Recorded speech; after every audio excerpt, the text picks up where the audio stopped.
Thanks. Josh, I wanted to ask you about Denny Pereira. It looked like you had him alone in the number 6 role, and he played pretty well. Is that kind of where you see him? And do you feel like he's sort of, where are you in terms of thinking of him as the future of that spot for this club?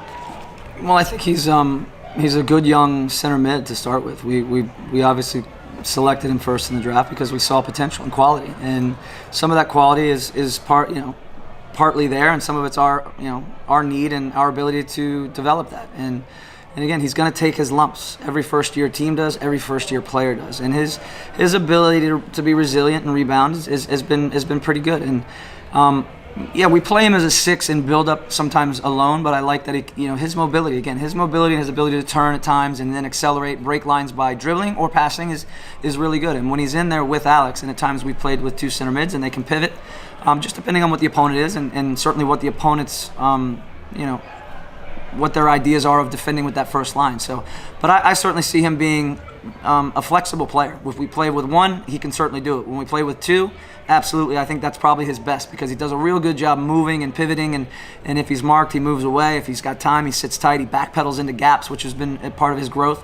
And then his ability to have final balls. I think he does have more quality in the final third that we need to keep on boarding because I think if you remember when we played I forget who it was, maybe it was San Jose, just up in the final third, the combining the calm to see passes that maybe you don't typically expect from young guys. He's got that. But we got to continue to work with him and develop him. But I do see him more in, a 6, double 6, however we want to look at it, but very responsible for the most part. And he's had his lumps, there's no doubt about it. We all have, but that's part of it. He's going to grow from it. And today I thought it was a solid performance. He gave some balls away, he gets balls in traffic. It's going to be tough.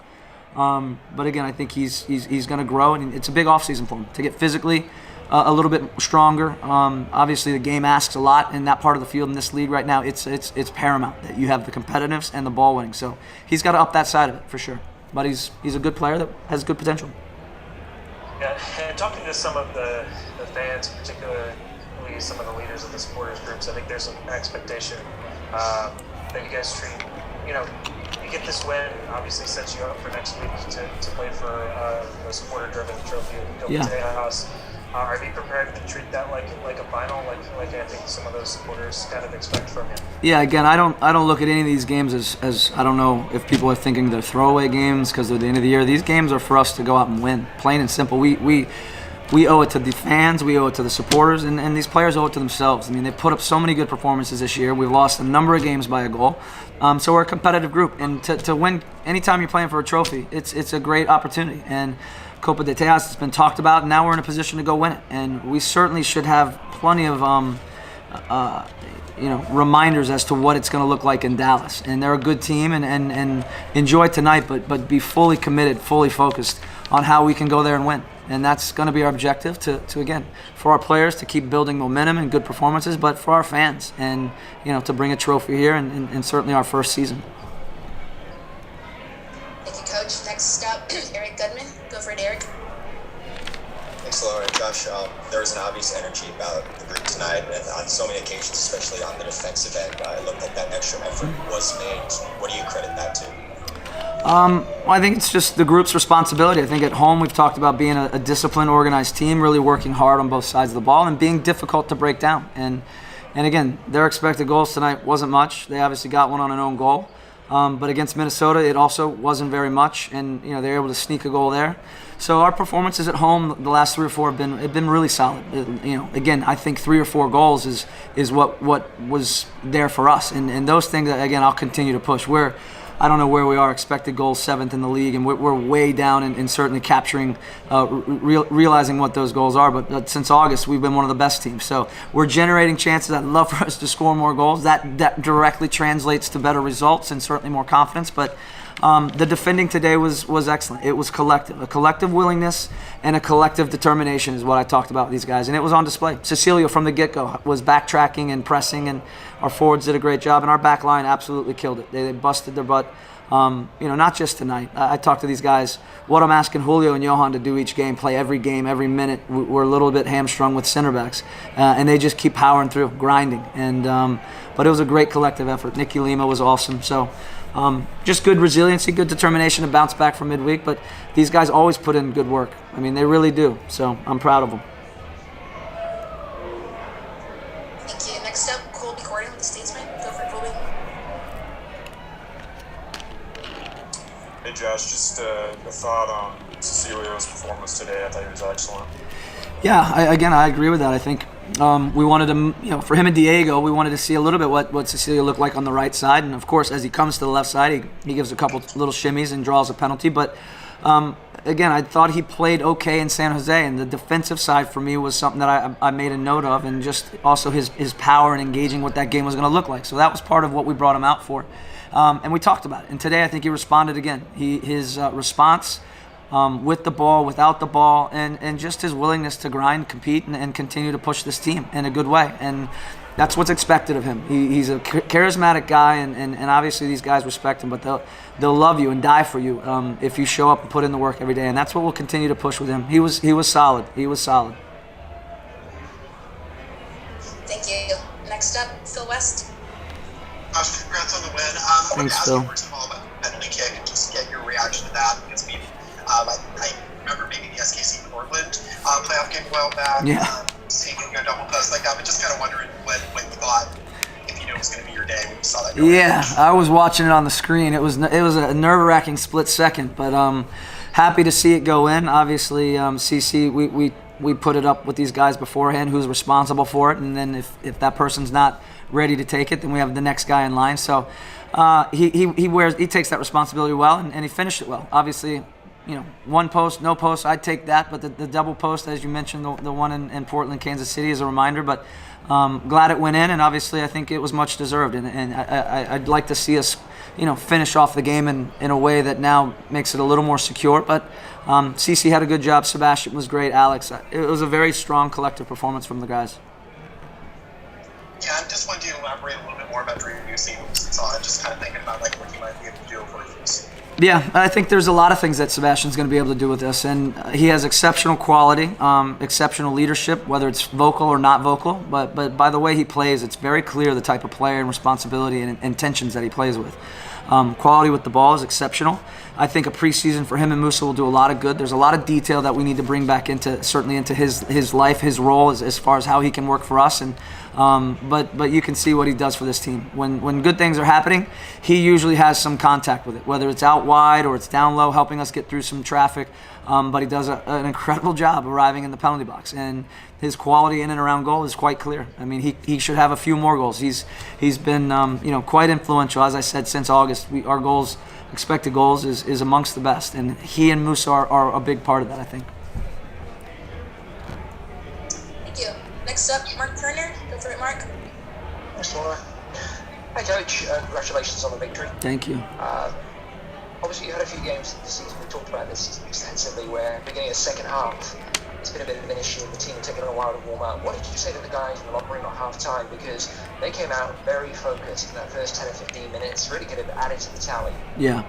I think they've heard it enough from me. I think they've heard it enough from me as far as what I try to bring. And you just stay calm and you talk about what we did well there in the first half and how we can close the game out. Know that they're going to come with some heat and some intensity, but it was more the players. The players took this on. And again, I think that's some of the maturation that's needed, that's also starting to happen, and you see.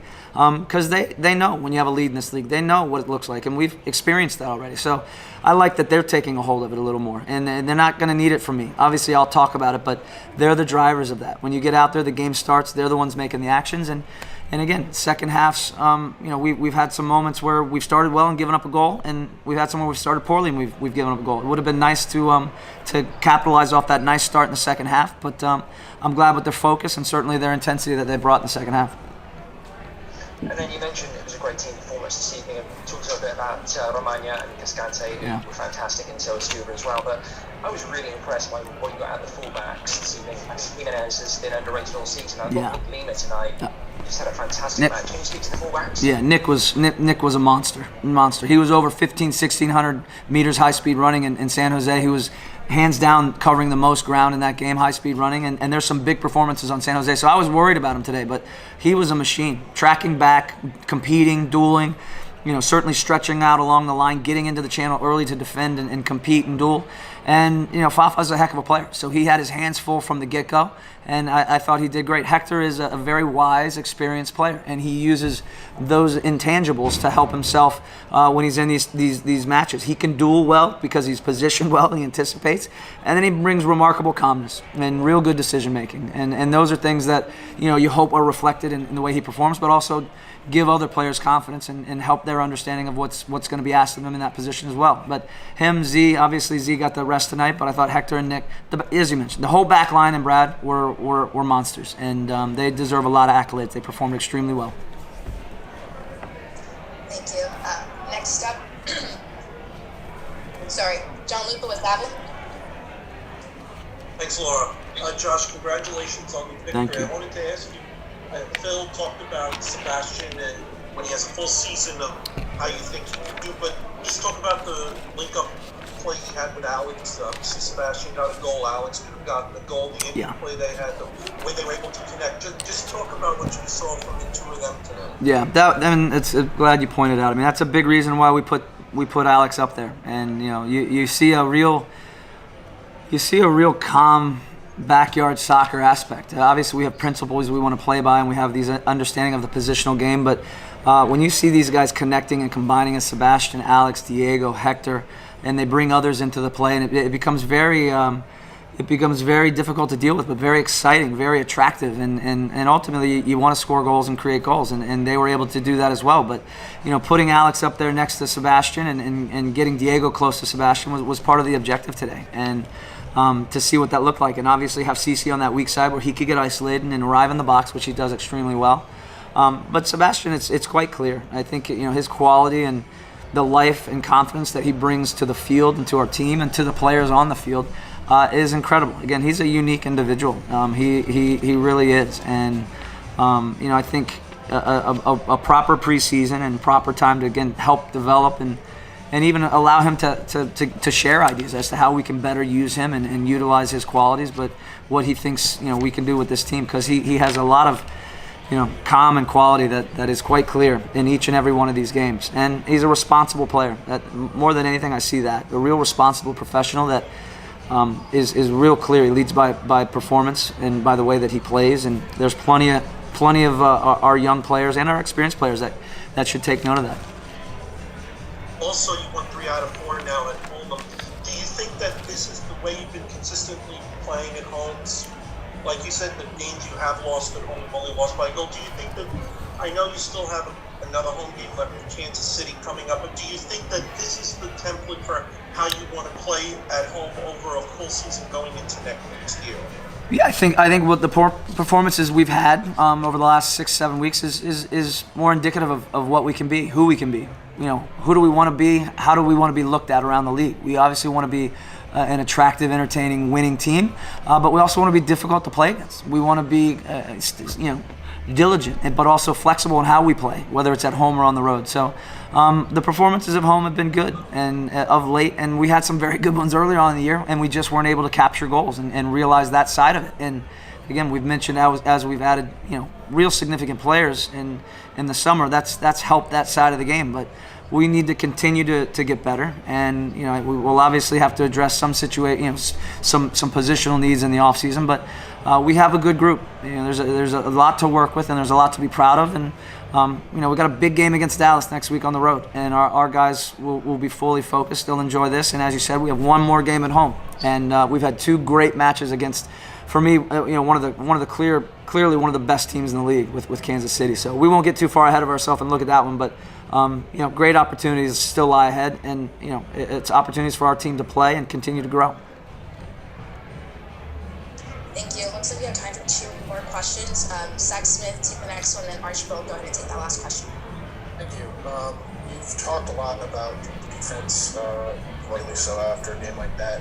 How have you seen kind of that center back pairing of Julio and Johan grow in the time that they've been kind of forced to play a lot of minutes with no backup? Have you seen them get better together, communicate more, that kind of stuff? Yeah, I think so. I think that's obviously we'll take a lot of heat for the amount of goals we've given up, but that's not the back line. That's the group. We score goals as a group. We give up goals as a group. But I think Johan and Julio, again, their ability now to have to take that responsibility, and we've minimized some of our playing out from goal kicks, but we still need to be able to play through pressure. So whenever we play back, those guys know what their role is. They're willing to play. And again, then there's the aspect of defending, which again I think today was extremely good. Julio is a cerebral positional player. Johan is certainly instinctive and certainly young and youthful and powerful, and that's the balance that you really like to have on a back line. But obviously they're both still onboarding, or they've been in our system now for a while, so they've taken on a lot of information, and I think you've seen some of that growth. But it's always going to be challenging. Again, they're playing every minute of every game right now, and they're getting no break. And, that's no fault of theirs, but they show up, they work, they have to deal with, obviously, the bumps and the lumps that maybe each one has in a game, but they got to push through and persevere. And, again, this experience is going to make and is already visibly making them both better. And those are the things that we got to continue to focus on. But their teammates absolutely love them and adore them. There's loads of respect for them, and from the staff as well. So we keep pushing. We got 4 more games, and we'll do our best to minimize the goals we give up, but that's going to be collective. Thank you. Archibald, go ahead and take the last question. All right, thanks so much, Laura. Thanks, Josh. Kind of piggybacking on what some of the other guys are asking about it, and in regards to your defense, specifically the defensive transition. Yeah. Can you kind of live with that last goal? I know you would have loved to have had the clean sheet and everything, and that last on goal made for a nervy finish, but just the commitment from the guys in getting back in defensive transition today. What were your thoughts on that? I'm sure you had to have been happy with that, to see that commitment from the collective in your defensive transition today. Yeah, it's a great question, a great point. And again, on that play and many of the plays, our guys were fighting and competing. And again, I'll look back to San Jose. I mean, these guys were doing a similar act against San Jose. It's tough. It's not easy, but they do everything they can to, again, we want to be able to break up plays early, but as we are unable to do that, or pressure or lines are broken, this collective need, this desire, this willingness to get down and get below the ball and make it challenging, that's part of the deal. And it's unfortunate that I think we block the ball and it goes off Julio and it goes in, but the effort was awesome. The effort was incredible, and as I said, the want and the willingness of all of our players tonight to work on both sides of the ball was clear, as it's been there for most of the year. We've had a few performances where it maybe didn't meet up, but they're a great group. They work tirelessly, and as you said, they were fighting hard to get down for that one, and unfortunate to see that go in. Would have loved a shutout after the performance that back line and this entire group had tonight. Thank you, Josh. That was all the time we had today with head coach Josh Wolff. Please stay on the line, and we'll be joined with midfielder